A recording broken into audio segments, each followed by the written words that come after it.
आज हम देखेंगे एंजाइना। एंजाइना को एंजाइना 3 टाइप का होता है: stable angina, unstable angina and Prince metal angina. सबसे पहले हम देखेंगे स्टेबल एंजाइना और अनस्टेबल एंजाइना, उसके बाद में हम देखेंगे प्रिंस मेटल एंजाइना के बारे में। स्टेबल एंजाइना में क्या होता है, ये एक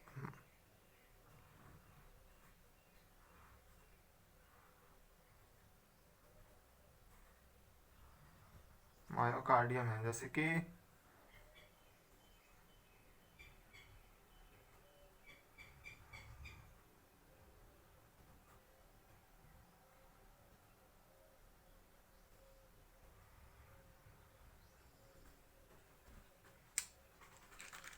हमने इसका पीस इस क्रॉस सेक्शन को बनाया है।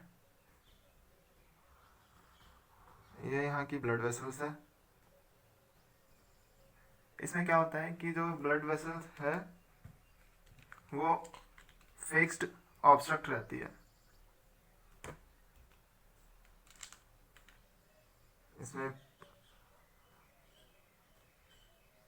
प्लेक का डिपोजिशन है, लिपिड्स का।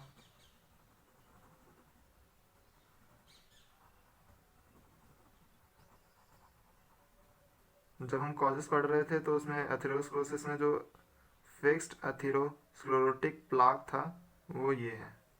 ये क्या है, फिक्स्ड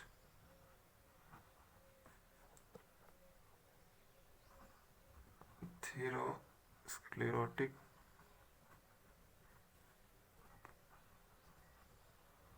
जो कि 70% से ज़्यादा ल्यूमेन को ऑब्स्ट्रक्ट कर रही है। तो जो ब्लड वेसल्स है, हम एक बेसिक कॉन्सेप्ट के बारे में जानते हैं कि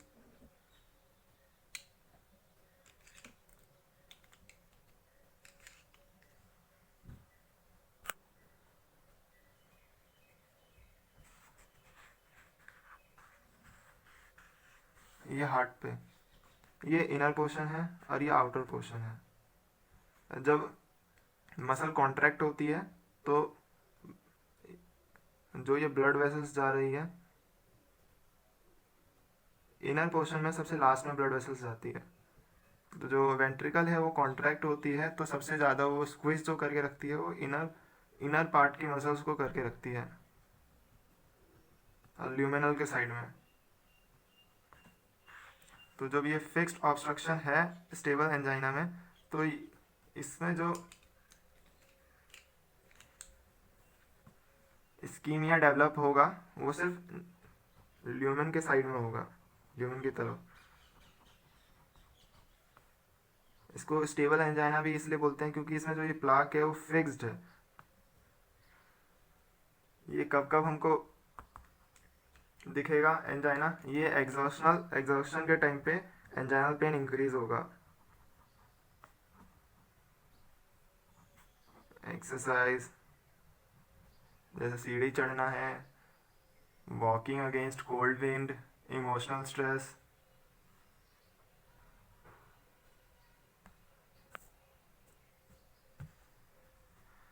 इमोशनल स्ट्रेस,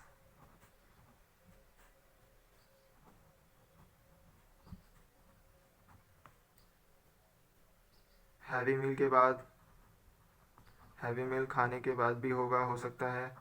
फिर वॉकिंग अगेंस्ट कोल्ड विंड।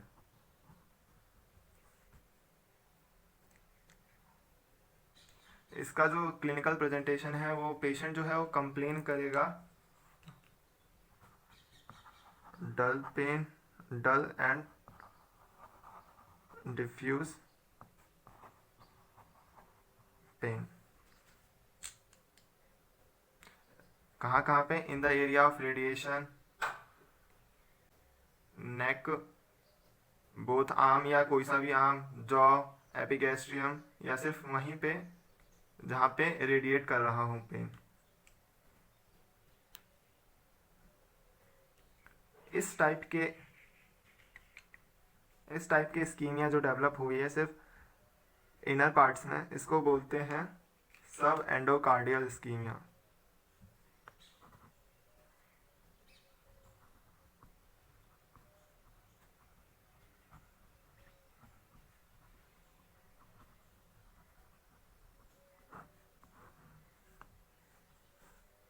अब हम देखेंगे अनस्टेबल एंजाइना। अनस्टेबल एंजाइना में क्या होता है कि ये हमारी कोरोनरी आर्टरी है और ये इसको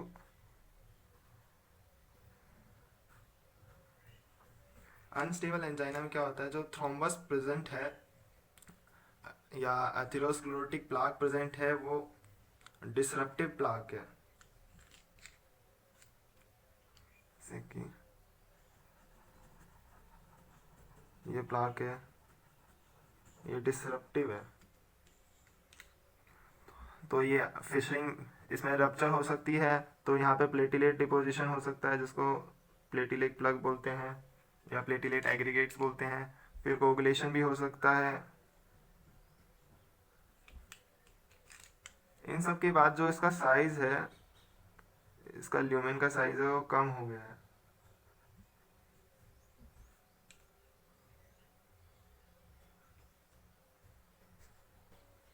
इस प्लाक ने क्या किया है कि पार्शली ऑक्लूड किया है वेसल्स को। तो पार्शली ऑक्लूड किया है तो ये भी सिर्फ इनर पार्ट ऑफ मायोकार्डियम में ही इस्कीमिया प्रोड्यूस कर पाएगी। अगर अभी ये प्लाक पार्शली ऑक्लूड है, अगर ये टोटली ऑक्लूड कर देता है तो फुल में इस्कीमिया प्रोड्यूस होगी और बाद में नेक्रोसिस, और नेक्रोसिस से वो मायोकार्डियल इन्फाक्शन में चेंज हो सकता है। अभी हम इसके बारे में थोड़ी देर बाद में बात करेंगे। इस टाइप के इस्कीमिया को भी क्या बोलते हैं, सब एंडोकार्डियल इस्कीमिया।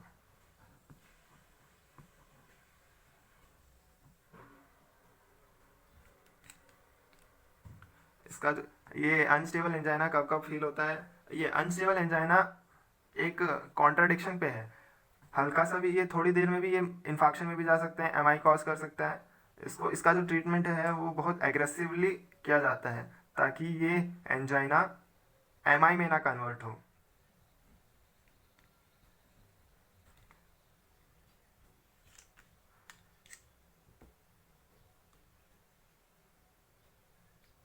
ये अनस्टेबल एंजाइना प्रोड्यूस हो सकता है तुम्हारा मिनिमल एग्जॉशन पे, क्योंकि ये इतना ज़्यादा ऑक्लूड है कि मायोकार्डियम का ऑक्सीजन डिमांड थोड़ा सा भी बढ़ा तो ये जो कोरोनरी पार्शली ऑक्लूडेड आर्टरी है उस डिमांड को पूरा नहीं कर पाएगी और एंजाइना कॉज या चेस्ट पेन कॉज करेगी। और या तो ये रेस्ट पे भी हो सकता है।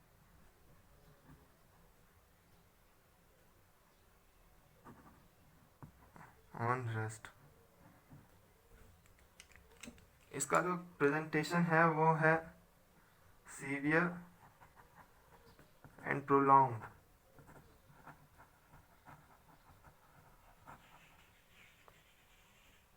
चेस्ट पेन और रेडिएटेड पेन।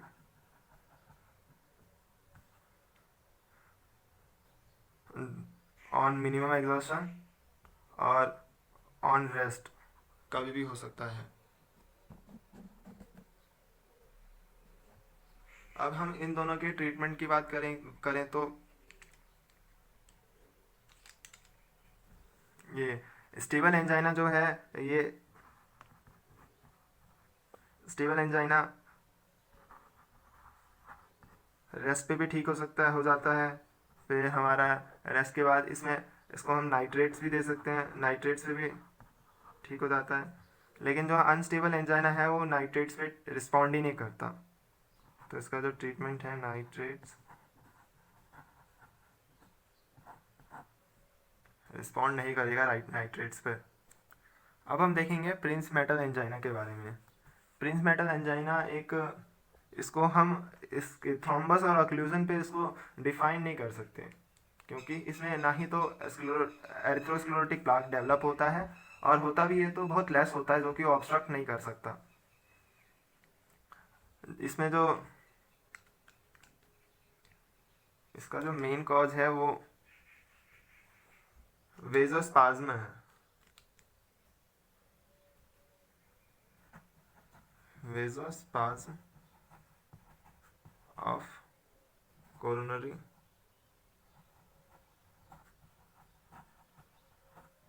आर्टरी।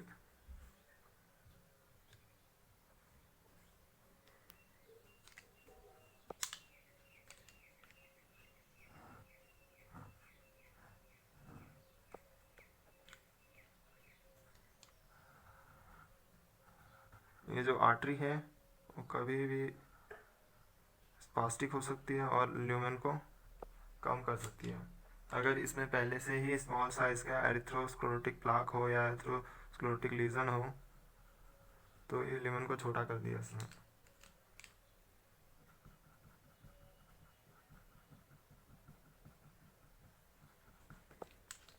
और फिर ये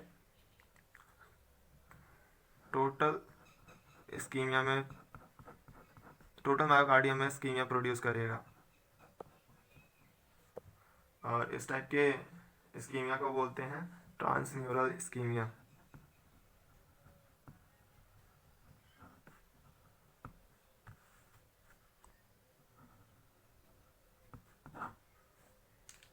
इसका जो क्लिनिकल प्रेजेंटेशन है कि पेशेंट को जो पेन प्रोड्यूस होता है एंजाइनल पेन, वो रेस्ट पे भी होता है, रेस्ट पे, और इसका कोई एग्जर्शन से रिलेशन नहीं है इस पेन का। क्योंकि अगर एग्जर्शन के टाइम पे अगर कोरोनरी आर्टरी स्पास्टिक नहीं हुई तो वो जो मायोकार्डियम की नीड बढ़ेगी उसको ये टोटली फुलफिल करेगा। लेकिन अगर रेस्ट पे भी अगर इसको एकदम से स्पास्टिक अटैक आया तो ये नैरो हो जाएगा, और नैरो होने के बाद जो मायोकार्डियम की सबसे कम डिमांड है उसको भी पूरा नहीं कर पाएगा और एंजाइनल पेन कॉज करेगा।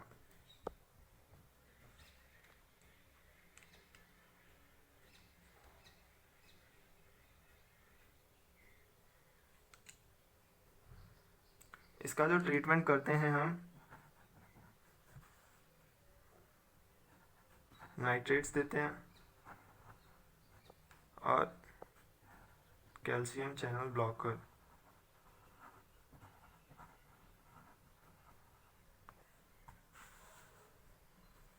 स्टेबल एंजाइना में हम बीटा ब्लॉकर्स भी देते थे।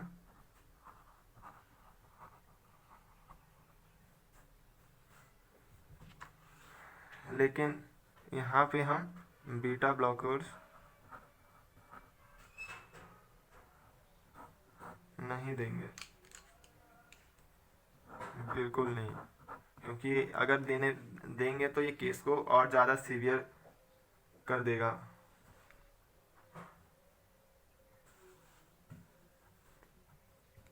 स्टेबल एंजाइना सबसे ज़्यादा मेल में होता है compare to female, same male में होगा compare then female, but Prinzmetal angina female में होता है सबसे ज़्यादा कंपेयर टू मेल।